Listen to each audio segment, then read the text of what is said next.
하나님께서 오늘 우리에게 주시는 말씀은 신명기 18장 15절에서 22절까지의 말씀입니다. 제가 하나님의 말씀을 봉독하도록 하겠습니다. 내 하나님 여호와께서 너희 가운데 내 형제 중에서 너를 위하여 나와 같은 선지자 하나를 일으키시리니 너희는 그의 말을 들을지니라. 이것이 곧 내가 총회의 날에 호렙산에서 내 하나님 여호와께 구한 것이라. 곧 내가 말하기를 내가 다시는 내 하나님 여호와의 음성을 듣지 않게 하시고 다시는 이 큰 불을 보지 않게 하소서. 두렵건대 내가 죽을까 하나이다 하매 여호와께서 내게 이르시되 그들의 말이 옳도다. 내가 그들의 형제 중에서 너와 같은 선지자 하나를 그들을 위하여 일으키고 내 말을 그 입에 두리니 내가 그에게 명령하는 것을 그가 무리에게 다 말하리라. 누구든지 내 이름으로 전하는 내 말을 듣지 아니하는 자는 내게 벌을 받을 것이요 만일 어떤 선지자가 내게 전하라고 명령하지 아니한 말을 제 마음대로 내 이름으로 전하든지 다른 신들의 이름으로 말하면 그 선지자는 죽임을 당하리라 하셨느니라. 내가 마음속으로 이르기를 그 말이 여호와께서 이르신 말씀인지 우리가 어떻게 알리오 하리라. 만일 선지자가 있어 여호와의 이름으로 말한 일에 증언도 없고 성취함도 없으면 이는 여호와께서 말씀하신 것이 아니요 그 선지자가 제 마음대로 말한 것이니 너는 그를 두려워하지 말지니라. 아멘. 네, 오늘 하나님의 말씀 신명기서를 통해서 예수님 한 분으로 족합니다. 예수님 한 분으로 족합니다라는 제목으로 함께 말씀 우리 나누도록 하겠습니다. 책 중에 일주일이 남았다면이라는 책이 있는데요. 이 책은 25년간 호스피스 의사로 지내던 카렌 와이어트라는 분이 지은 책입니다. 이 책은 25년간 이 의사 선생님이 마지막 죽음의 순간에 사람들을 대하면서 느낀 점, 그들의 고백을 사실 그대로 이렇게 이야기한 책입니다. 특별히 이 의사 카렌 와이어트가 이 책에서 한 말을 간략하게 한 문장으로 소개하면 이렇습니다. 사람들은 마지막 순간에 비로소 삶의 감동적인 진실을 드러냅니다. 그러니까 그런 거죠. 인생을 다 살아보고 삶의 마지막, 어떻게 보면 죽음이라는 것이 이제 실제하고 주위의 사람들이 죽는 걸 보고 이제 내 차례구나. 이제 다음이 내 차례구나. 이제 나 얼마 남지 않았구나. 몇 개월 남지 않았구나 라고 생각했을 때 그때 사람들은 실제 인생을 어떻게 생각하고 내가 어떻게 인생을 살아왔는지 또 인생이 얼마나 무엇이 중요한지를 비로소 진정성 있게 진실된 고백을 한다라는 것이죠. 그래서 그 이야기를 쭉 정리해 보니까 7가지로 요약을 이렇게 했다고 합니다. 7가지로 요약이 됐는데 첫 번째, 여러분들도 한번 어떤 짓이냐 공감해 보시면서 보시기 바랍니다. 죽을 만큼 마음껏 사랑해 볼 거예요. 그러니까 정말 생명 다해 내가 뜨겁게 사랑한 적이 없었던 거예요. 두 번째, 조금만 더 일찍 용서해 볼 거예요. 누군가를 계속 용서하지 못하고 산 게 후회되는 거예요, 마지막에. 세 번째, 걱정을 내려놓고 행복을 만끽할 거예요. 그러니까 계속 걱정하고 근심하고 염려하느라 오늘의 행복, 현재 행복을 누리지 못한 거죠. 그러니까 늘 자기는 불행하다고 생각한 거예요. 근심, 걱정, 염려로 가득 차 있으면서. 네 번째, 마음을 열고 한번 포용해 볼 거예요. 늘 내 주장, 내 생각 그렇게 꽉 차 있어서 상대방을, 가족을 한 번이라도 제대로 포용해 본 적이 없었던 것이 후회됐다고 합니다. 다섯 번째, 한 번뿐인 인생 한번 열정적으로 한번 살아볼 거. 정말 열정적으로 내가 하는 일에 최선을 다해보고 정말 어떤 취미라도 어떤 일이라도 최선을 다해서 열정을 담아서 한번 일해볼 거예요. 그리고 여섯 번째, 아등바등 하지 말고 여유를 가지고 좀 살아볼 거예요. 불안에 쫓기고 조급해하고 이렇게 왔다 갔다 하면서 그렇게 아등바등 살면서 여유를 참 많이 못 누린 게 현대인의 삶인 것 같은데 마음의 여유를 한 번이라도 좀 가져볼 거예요. 좀 마음을 내려놓고 좀 차분하게 내려놓고 여유 있게 한번 한숨 쉬고 세상을 볼 걸, 이런 마음이 들었다는 거죠. 참 얼마나 현대인들이 바쁘게 사는지를 좀 우리가 생각해 볼 수 있는 것 같고요. 마지막 7번째는 있는 그대로 감사할 거예요. 이게 더 있었으면, 또 비교해서 저 사람은 저런데 난 왜 이럴까, 하면서 자신이 갖고 있었던, 자신이 누리고 있었던 것에서 감사하지 못했던 마음. 여러분 좀 어떠세요? 공감이 좀 되세요? 여러분 공감되시면 죽기 전에 살아계실 때 이걸 참 느끼시는 거예요. 이 귀한 진리를. 근데 저는 이걸 쭉 묵상하다가 이거 다 교회에서 하는 말인데? 이런 생각이 들었어요. 첫 번째 뭐예요? 사랑이죠. 두 번째 뭐예요? 용서죠. 세 번째는 기쁨이에요. 네 번째는 온유와 배려예요. 다섯 번째는 헌신이에요. 충성하는 삶. 여섯 번째는 평안한 마음. 일곱 번째는 감사는. 여러분 이거 설교 때 자주 듣던 말씀 아닙니까? 성경에서 자주 보던 말씀 아닙니까? 아 그렇구나 제가 느꼈어요. 사람들이 그렇게 인생에서 마지막 때가 돼서 정말 진리, 정말 인생을 이렇게 살았어야 되는데 후회하고 왜 이렇게 못 살았을까 하는 것들을 하나님께서는 성경을 통해서 예수 그리스도를 통해서 이미 다 우리에게 말씀하고 계셨구나. 저도 완벽하진 않지만 이 삶을 그대로 지금 살아가고 있더라고요. 이게 온전하진 않지만 이렇게 살아가려고 저도 굉장히 애를 쓰고 또 이런 삶을 경험하고 있더라고요. 사랑하는 여러분, 예수님 안에 있으면, 예수님을 만나면 이런 삶들이 펼쳐집니다. 여러분 아마 이걸 딱 보면서 저거 신앙생활랑 너무 비슷한데? 신앙생활 같은데? 라는 생각을, 마음을 먹고 보신 분들도 있을 거예요. 정확해요. 맞습니다. 우리가 예수님을 믿을 때 성령 안에서 빛의 열매, 성령의 열매, 거룩한 복음의 열매들이 맺혀져 가면서 우리 삶은 이렇게 사랑과 또 감사로, 기쁨으로, 헌신과 충성으로, 용서와 온유와 평안으로 우리 삶은 바뀌어진다는 것이죠. 예수님이 오셔서 우리에게 주신 놀라운 은혜인 것입니다. 여러분, 구약의 많은 내용들은 사실은 오실 예수 그리스도, 신약의 예수 그리스도를 어떻게 보면은 말씀하고 있습니다. 그래서 구약을 오실 예수님이다, 신약을 오신 예수님이다 라고 이야기하는데요, 오늘 말씀에서도 그런 내용이 나옵니다. 모세를 통해서 하나님은 선지자를 통해서 내가 누가 한 사람을 보내겠다, 너와 같은 선지자 한 명을 보내겠다, 너희는 그의 말을 들으라. 그분이 누구일까요? 예수님이에요. 오늘 예수님께서 이 땅 가운데 오셔서 정말 놀라운 은혜의 복음을, 생명의 복음을, 또 우리에게 이런 놀라운 은혜의 삶을 허락해 주시는데 어떻게 우리가 이 은혜의 삶을 예수님을 통해서 누리게 되는지 함께 살펴보도록 하겠습니다.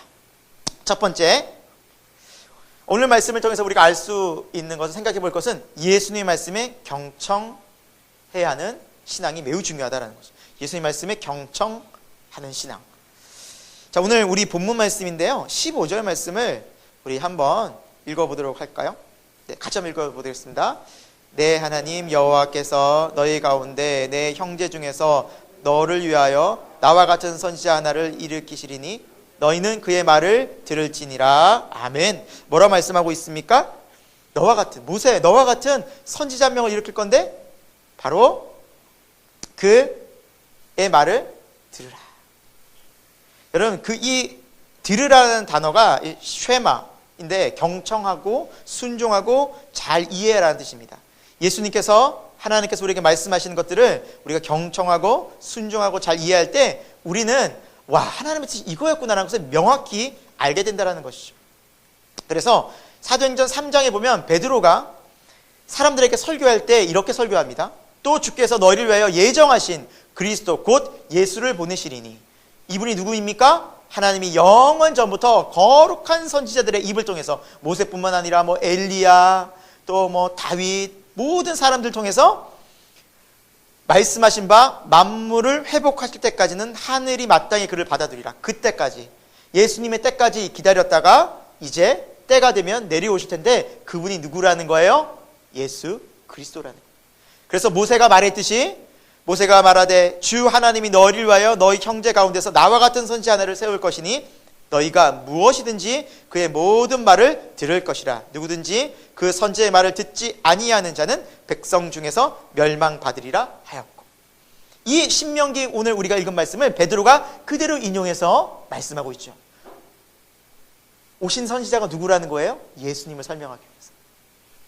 여러분, 오늘 말씀을 통해서 우리가 잘 이해하고 들어야 될 것이 뭐냐? 예수님의 말씀, 그의 선지의 말을 잘 들으라. 너희가 무엇이든지 그의 모든 말을 잘 들을 것이다. 듣는 것이 신앙에 있어서 매우 중요하다는 것이죠. 여러분, 좀 듣는 것에 대해서 좀 생각을 해보려고 하는데요.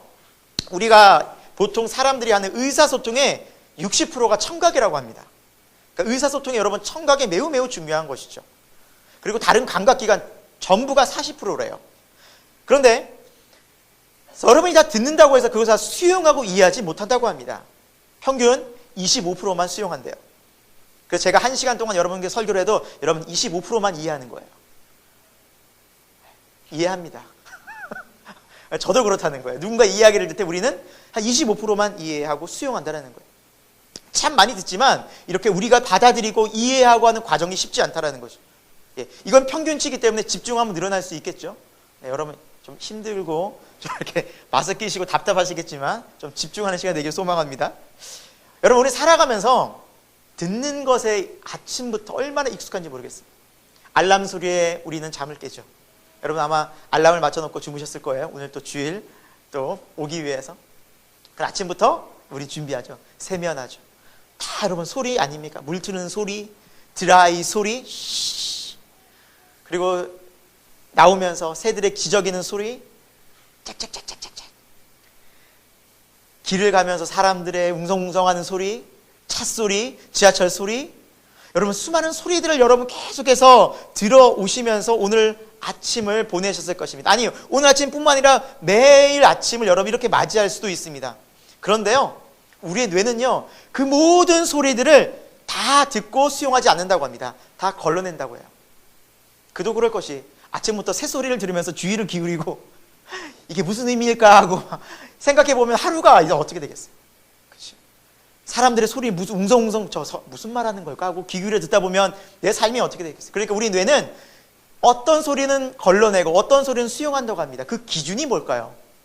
우리 마음에서 내가 관심 있어 하는 거, 내가 좋아하는 거, 또 특히 내가 의지적으로 들으려고 하는 소리에는 사람이 귀를 기울이고 그 소리에 수용한다고 합니다.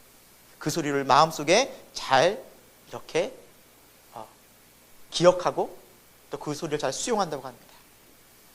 그런데 우리가 살다 보면 어때요? 듣기 좋은 소리만 듣는 게 아니라 때로는 듣기 싫은 소리도 듣죠. 그렇죠?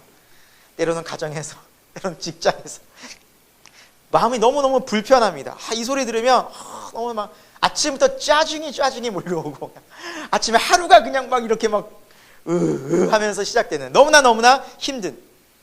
그럼 이런 소리를 어떻게 필터링을 했으면 좋을까요?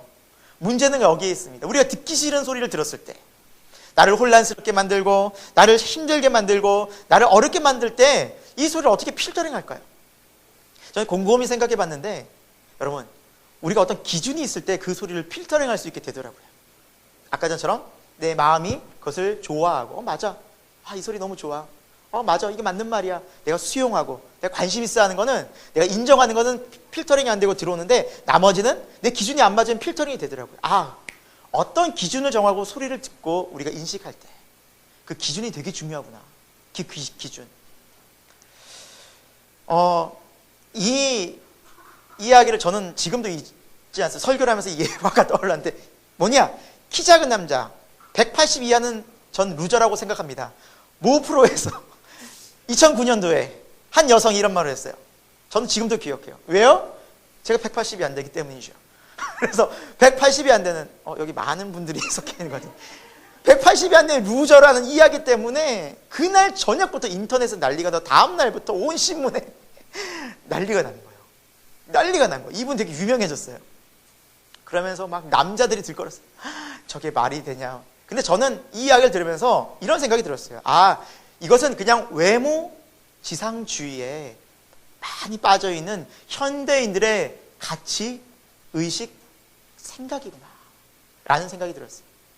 그래서 제가 이것을 저는 보진 않았는데 다음날 현장에서 누가 저한테 그런 얘기 하더라고요. 저한테 루저라고. 그러면서 알게 됐어요. 무슨 소리냐 들어보니까 누가 루저 발언을 했대요. 실패자라고. 180이 안 되면 남자는 실패하는 인생이라고. 그러면서 제가 또 듣기에 뭐야 하고 좀 웃어 넘겼는데 듣고 보니까 기분 좀 안 좋은 거예요. 생각 좀 곰곰이 생각해보면 안 좋은 거예요. 우리 좀 그렇지 않습니까? 좀 기분 나쁜 얘기도 그냥 그래 한데 또 곰곰이 생각해보니까 또 열불 나는 거죠. 화가 나는 거죠. 그때 기준이 뭘까? 그때 그걸 어떻게 생각하고 이걸 필터링을 할까? 그게 중요하더라고요. 전 이런 말씀이 떠올랐습니다. 사무엘상 16장 7절. 내가 보는 것은 사람과 같이 아니하니 사람은 외모를 보거니와 나 여호와는 중심을 보느니라 하시더라. 아, 그렇구나. 제가 이 말씀을 깊이 묵상하면서 사람이 외모를 보고 판단하는 게 이상한 게 아니구나. 당연하구나. 사람이 외모를 보고 매력을 느끼고 사람이 외모를 보고 그 사람을 판단하는 게 당연한 거구나. 당연한 걸 이상하게 생각하면 안 되지. 이해가 되더라고요. 그러니까 사람들이 그렇게 생각하는 게 이상한 게 아니라 자연스러운 거예요. 자연스러운 거예요. 새가 지저귀는 거? 자연스러운 거예요. 비행기가 날아다니는 거? 자연스러운 거예요. 차가 빵빵거리는 거? 여러분 자연스러운 거예요. 그래서 내가 불만이 있고 내가 화가 나면 그거 자체가 다 그냥 화가 나죠. 빵빵거리면 왜 빵빵거려? 새 지저귀는 시끄럽다 그러고. 자연스러운 건데. 아, 그렇구나. 자연스러운 것을 자연스러운 것으로 받아들이고 인식할 수 있는 어떤 기준이 있으면 그게 내 마음에 크게 영향을 못 미치겠구나. 그것이 하나님의 말씀이어야겠구나. 그리고 저는 다시 생각했습니다. 하나님은 나를 보시지. 그래, 하나님이 보시는 것에 집중하자. 사람들이 나를 어떻게 보냐는 중요하지 않지 않냐. 하나님이 나를 어떻게 보는 게 중요하지 않냐. 라는 마음으로 제 마음을 고쳐먹었던 적이 있습니다. 여러분, 이것뿐만 아니겠죠. 우리는 이 세상 살면서 이 외모뿐만 아니라 이 수많은 이야기를 듣습니다. 성격에 대한 이야기, 성공에 대한 이야기, 돈 버는 것에 대한 이야기, 세상 쾌락에 대한 이야기, 자랑에 대한 이야기, 집, 자동차가 어떠느니. 여러분, 그때마다 우리는 계속해서 비교하고 판단하면서 무슨 마음이 들어요? 불안하고, 사실 염려가 들지 않습니까? 또 내가 그것을 가졌다 하면 은근히 자랑하고 교만하지 않습니까? 여러분, 우리가 이 세상 살면서 수많은 소리들을 가지고 듣고 이야기를 접할 때 어떤 필터링 할 게 없다면 우리는 거기에 무수히 분주하게 움직이면서 무수히 우리 마음은 불안정할 것입니다. 여러분, 그때 우리가 우리의 마음의 기준을 말씀으로 잡는다면, 이것을 필터링할 무엇이가 있다면 우리의 마음은 금세 안정을 찾을 줄로 믿습니다. 예수님이 이 땅에 오셨을 때 마찬가지였습니다. 사람은 예수님을 향해서 손가락질하며 삿대질하며 말했습니다. 예수, 너 미친 거 아니야? 예수, 너 귀신 들린 것 같아. 네가 하나님의 아들이라고? 십자가에 못 박혀 돌아가신 예수님에게 네가 하나님의 진짜 아들이면 내려와봐! 하고 사람들은 조롱하고 비난하고 손가락질하고 욕했습니다. 그때 예수님의 태도가 무엇이었습니까? 화를 내시고 그들을 저주하셨습니까? 그들을 벙어리 만들으셨습니까? 그들의 눈을 멀게 했습니까? 아닙니다. 이해했어요.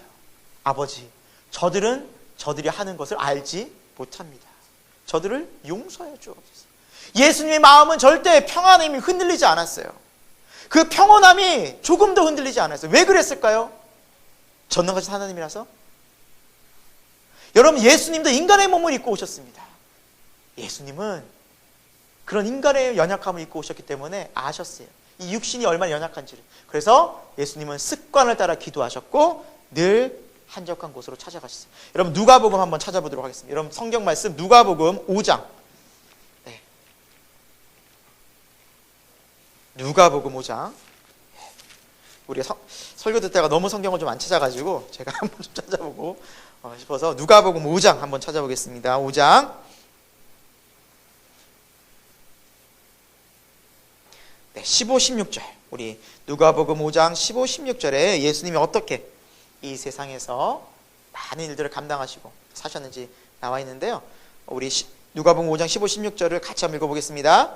예수의 소문이 더욱 퍼짐에 수많은 무리가 말씀도 듣고 자기 병도 고침을 받고자 하여 모여오되 예수는 물러가사 한적한 곳에서 기도하시니라. 아멘. 수많은 사람들이 몰려오고 막 바쁜 중에 예수님 어떻게 하셨다고요?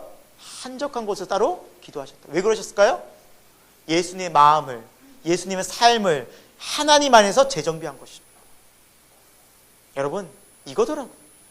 우리가 왜 세상에 자꾸 넘어질까? 왜 세상에 분주하고 여러 가지 바쁘다고 해서 우리가 계속해서 힘들까? 그것은 바쁘고 힘든 와중에 우리가 기도 시간을 놓쳐버리고 하나님의 말씀을 묵상하는 시간을 뒤로 하고 그러다 보니까 우리 삶은 점점 더 분주해지고 점점 바빠지면서 삶의 균형을 잃어버린 겁니다. 그래서 하나님의 말씀이 우리 삶의 기준 되는 것, 다시 말하면 하나님의 말씀, 예수 그리스도의 말씀을 경청한 것이 가장 중요하더라라는 것입니다. 하나님의 말씀은 우리 삶의 위로가 되십니다. 아멘입니까? 주의 말씀 우리를 때로는 살리기도 합니다. 너무나 답답하고 너무나 꽉 막힌 상황 속에서 우리를 구원해 주십니다. 여러분, 우리 삶이 얼마나 어렵습니까? 얼마나 한치 앞을 알지 못합니까? 그 중에서도 하나님은 우리를 반드시 도우신다는 거예요. 언제? 말씀을 볼 때. 그래서 여러분, 말씀을 보는 큐티 훈련이 매우 중요합니다. 그래서 우리 교회가 이제 큐티 훈련을 하고 경건 훈련을 하고 기도 훈련을 하고 말씀을 보려는 이유가 여기에 있습니다. 여러분, 한번 해보시기 바랍니다. 아니, 해보셔야만 합니다. 이것은 주의 명령이기 때문입니다. 오늘 너희는 그의 말을, 모든 말을 들으라. 예수님의 모든 말을 우리가 듣지 않을 때 세상의 소리들이, 수많은 소리들이 우리의 마음, 우리의 생각을 다 빼앗아가 온통 혼란스럽게 하기 때문입니다. 결국 그런 삶은 우리를 불안과 두려움으로, 또 절망과 결국에는 죽음으로, 사망으로 인도하기 때문입니다. 예수님의 말씀을 다시 한번 기억하고 말씀으로 돌아가는 저와 여러분이 되길 소망합니다. 두 번째, 오늘 말씀을 통해서 알아볼 수 있는 것은 오직 예수님만 따라가야 합니다. 오직 예수님 한 분만을 우리는 따라가야만 합니다. 본문 말씀 20절에서 우리 22절에 보면 이렇게 나와 있는데요. 제가 한번 읽어보겠습니다. 만일 어떤 선지자가 내가 전하라고 명령하지 아니한 말을 제 마음대로 내 이름으로 전하든지 다른 신들의 이름으로 말하면 그 선지자는 죽임을 당하리라 하셨느니라. 내가 마음속으로 이르기를 그 말이 여호와께서 이르신 말씀인지 우리가 어떻게 알리오하리라. 만일 선지자가 있어 여호와의 말씀 이름으로 말한 일에 증언도 없고 성취함도 없으면 이는 여호와께서 말씀하신 것이 아니요 그 선지자가 제 마음대로 말한 말이니 너는 그를 두려워하지 말지니라. 여러분, 하나님의 말씀을 어떻게 우리가 구별하겠습니까? 많은 선지자들이 하나님의 말씀을 전하고 하나님의 이름으로 말할 때 그것을 진짜인지 가짜인지 어떻게 판단할까요? 판단할 수 있다는 것이죠. 뭐냐? 그 사람들은 자기 마음대로 말하고 그 말이 이루어지지도 않는다는 거죠. 그러면 이거 가짜구나, 이거는 분명히 문제 있구나 라고 여러분들이 판단하시면 됩니다. 하나님의 말씀을 들을 때 여러분 분별할 수 있기를 소망합니다. 그냥 무조건 아멘하면 안 돼요. 그래서 제가 어떤 교회 가면 좀 위험한 발언들을 많이 해요. 목사님이 아멘 훈련시킨다고, 여러분 오늘 날씨가 좋죠? 그럼 성들이 아멘 그래요. 날씨가 좋은데 왜 아멘 합니까? 뭐 그런 거 아멘 합니까? 그냥 말만 끝나면 여러분 뭐 옆에 사람 인사하고 뭐 합시다. 뭐 아멘. 그 아멘이 무조건 해서 목사님이 뭔 말만 하면 아멘. 이거는 아멘이 잘못된 경우고요. 아멘은 어떤 뜻입니까? 하나님의 뜻에 저도 동의합니다. 주님의 뜻일 때 아멘하는 겁니다. 여러분 아시겠죠? 아멘입니까? 그래서 아멘 너무 안 하셔도 안 되고 아멘은 하셔야 되는데 여러분 믿음으로 잘 구별해서 하시라는 의미입니다. 그래서 아멘을 안 해도 문제고 또 너무 해도 문제고, 그래서 지혜롭게 잘 분별해서 하면 되는데 여러분 오늘날 이 시대는 너무나 많은 가짜들이 하나님의 이름을 가지고 거짓된 말들을 많이 해서 많은 사람을 미혹하는 시대를 살고 있죠. 대표적으로 이단 사이비들이 많죠. 여호와의 증인이라는 이단이 있는데요. 여러분 이 여호와의 증인이 여러분 요즘에 많이 또 활동을 해요. 지하철 역 앞에서 이렇게 파수대 이렇게 설치해 놓고 여러분 책 나눠주고 있는 분들이 있어요. 그 여호와의 증인이거든요. 우리나라에만 거의 10만 명 정도 되고요. 전 세계에 600만 명 정도 돼요. 굉장히 커요. 근데 여기 이 여호와의 증인이 어떻게 시작됐냐면 러셀이라는 이 한 사람이 이 예언을 하는데 1914년에 하나님의 왕국이 이 지상에 완전히 건설된다. 즉 예수님이 재림하고 이 땅 가운데 지상 왕국, 천년 왕국이 건설될 것이다. 이 땅에 1914년에 예언해요. 근데 여러분 1914년 지났죠? 지상 왕국 같아요? 지상 왕국 코로나가 이렇게 난리 할 것 같지는 않은데 아무튼 그래서 이것이 잘 안 됐어요. 안 됐어요. 결국엔 이대로 이루어지지 않았어요. 그러자 이들이 말을 바꿔요. 아, 예수님이 임하셨는데 영으로 임해가지고 눈에 보이지 않는 것이다. 근데 여러분, 이 말을 수백만 명이 따라가고 있어요, 지금. 우리는 이게 뭐야, 말이 돼? 말이 틀렸잖아, 지금. 말이 안 맞잖아. 어긋났잖아. 그들이 말한 게 말이 안 되는 거 증명됐잖아. 그런데 수백만 명이 따라가요, 지금. 여러분, 판단해야 돼요. 오늘 말씀처럼 증언도 없고 성취함도 없다면, 그것이 정말 그렇게 되지 않았다면 여러분, 그것은 하나님 보낸 사람이 아니라는 것을 판단해야 돼요. 이분 얼마 전에 TV에서도 봤죠? 이 사람? 이만희. 신천지의 교주 이만희인데요. 이만희도 이렇게 얘기를 했어요. 처음에 신천지를 만들면서 성경 쓰려고, 그 사람 성경 공부하거든요. 그 사람들 14만 4천이 되면 육체 영생이 이루어진다. 즉 이 땅 가운데 이제 하나님 나라 이루어진다. 종말이 온다. 14만 4천. 그런데요, 어느 순간 막 이 사람들이 막 미친 듯이 전도하고 수료하다 보니까 넘어버렸어요. 20만, 30만 명이 돼버렸어요. 사람들이 묻는 거예요. 아니, 왜 우리는 육체의 영생을 얻지 못합니까? 바꿨어요. 이걸 좀 바꿨어요. 어떻게 바꿨냐? 여러분, 전도하고 헌금하고 예배를 잘 드려야 14만 4천 안에 들 수 있습니다. 그래서 14만 4천이 더 우월한 그룹이고 상위 그룹이고 그 밑에는 하위 그룹이 되는 거예요. 그래서 14만 4천을 들기 위해서 경쟁을 지금 붙이고 있어요. 또 교리를 바꿨죠. 여러분, 의심해봐요. 저렇게 저 사람들이 말한 게 하나님의 말씀, 증언도 없고 결과론적으로 성취가 안 되면 의심을 봐야 되는데 수많은 사람들이 거기에 또 따라가요. 또 따라가요.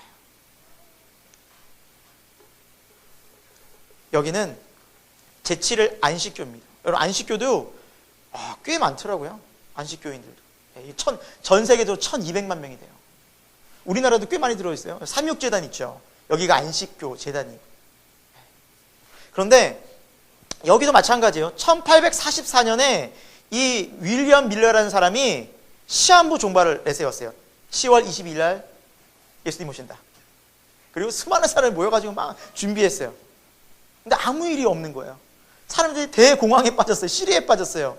그러자 그를 추종하던 엘렌 G 화이트라는 여인이 있었어요. 부부예요. 이쪽이죠. 이 여인이 다시 계시를 받아요.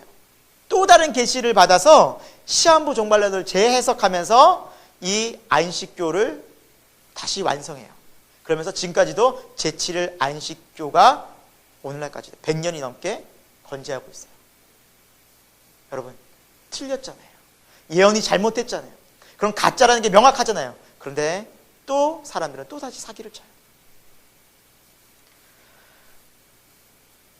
하나님께서 분명히 말씀하셨고 성경에 분명히 있는 내용이에요. 마태복음 24장 36절. 그러나 그날과 그때는 종말의 때예요. 아무도 모르다니 하늘의 천사도 모르고 아들도 모르고. 아들이 누구예요? 예수님 자신도 모르고. 오직 누구만 알아요? 아버지만. 아니, 하나님 아버지만 아신다고 했는데 이 사람들은 계시를 계속 받는데요. 특별히 나를 사랑해서, 특별히 나를 생각해서 나에게만 특별히 알려주셨대요. 역사 속에서. 뭐가 맞을까라는 거죠. 성경의 모든 예언은 사사로이 자기 마음대로 자기 생각대로 풀 것이 아니다라고 성경은 베드로후서에서 말씀하고 있어요. 여러분, 그때나 지금이나 이런 사람들이 있었다는 거예요? 없었다는 거예요? 있었다는 거예요. 여러분, 있습니다. 그러니까 이게 이상하게 여기면 안 돼요. 항상 거짓말하고 항상 이 하나님의 말씀을 빗대어서 사기치는 사람들이 있어요. 가짜들이 많아요. 그래서 2013년 한겨레 신문에 의하면 우리나라의 현재 2013년도 기준이에요. 하나님 20분, 예수님 50분이 계세요. 몇 분 돌아가셨는데 이제 지금 그렇게 살아 계세요. 70분이 하나님, 예수님이 계세요. 우리나라에만.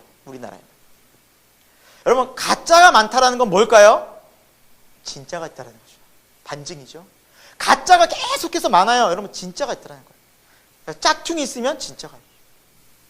근데 잘 구별해야죠. 뿐만 아닙니다.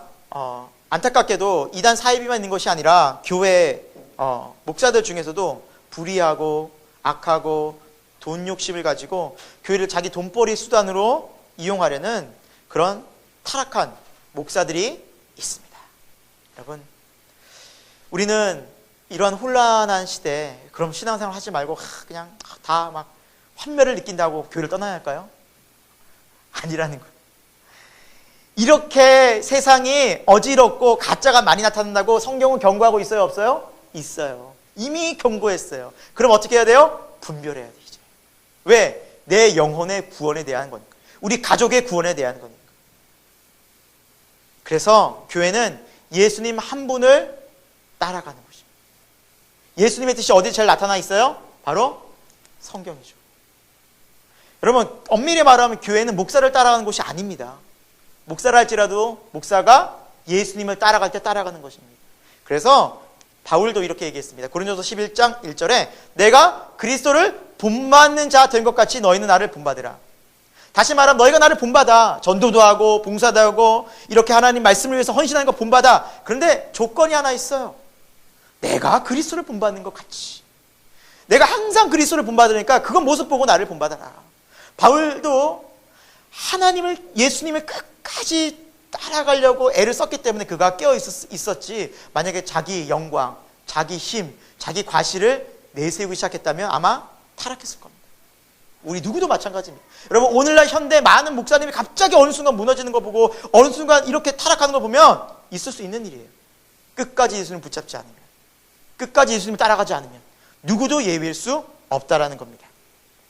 여러분, 우리 새생명교회는 끝까지 예수님을 따라가는 교회의 교인들이 저는 많아지고 우리 모두가 되었으면 좋겠습니다. 왜냐하면 그것이 구원에 이르는 유일한 길이기 때문입니다.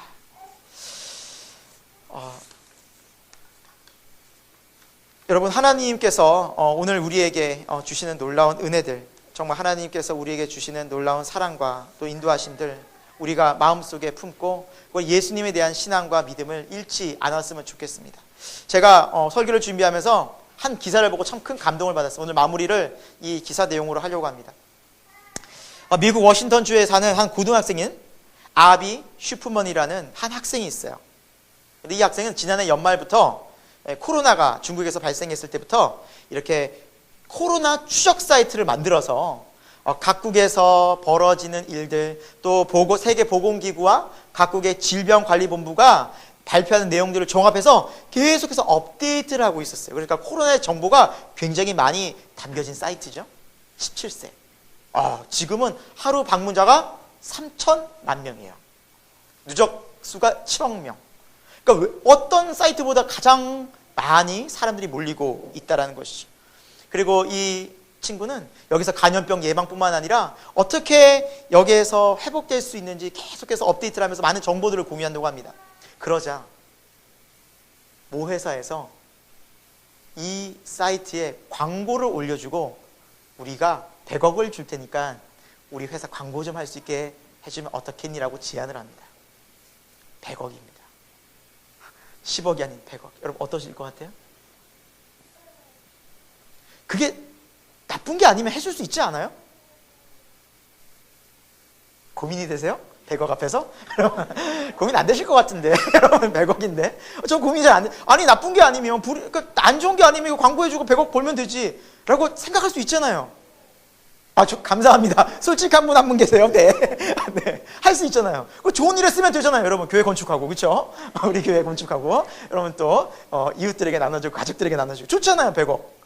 그런데 이 청년은요, 안 해요. 거절해요.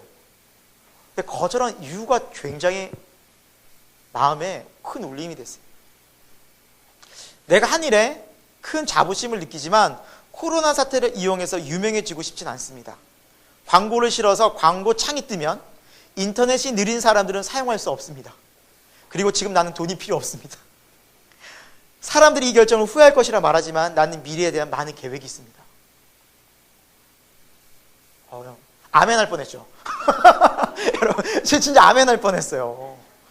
야, 얼마나 생각이 반듯해요. 그리고 댓글을 봤어요, 제가. 이 친구가 크리스찬인지 언크리스찬인지 모르겠어요.